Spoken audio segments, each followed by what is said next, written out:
In the beginning of the Civil War, doctors were generally ignorant of the causes of disease.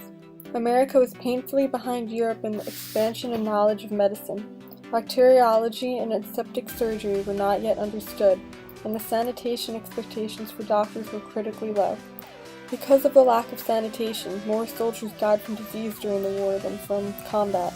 An inspector who visited the camps of one federal army found that they were littered with fused food and other rubbish, sometimes in an offensive state of decomposition. Slops deposited in pits within the camp limits or thrown out of broadcast heaps of manure and offal close to the camp. For every one soldier that died fighting, 2 died from disease. Diarrhea and dysentery, intestinal diseases, claimed many lives because of the lack of clean water.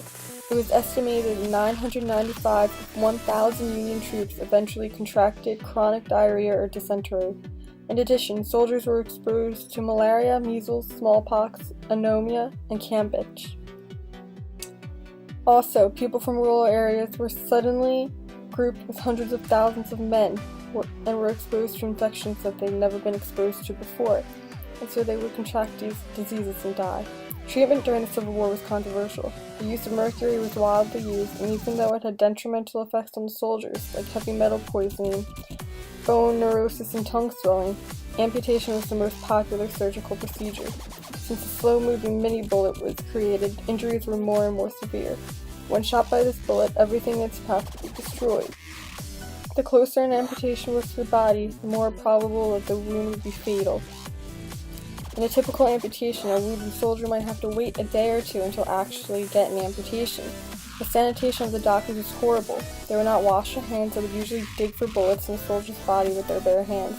They cleaned their medical instruments in bloody water and used sponges from other cases. At the end of the surgery, the doctor would usually throw the amputated limb in a pile of limbs. It was ghastly. During the Civil War, many nurses and doctors started to relate poor sanitation with disease transmission. To aid with this problem, the government created the U.S. Sanitation Commission. Women aided greatly in the North and South during the war, acting as nurses to help soldiers. By the end of the Civil War in 1867, the importance of sterilization was prioritized, and America went to take steps in advancing their knowledge of medicine.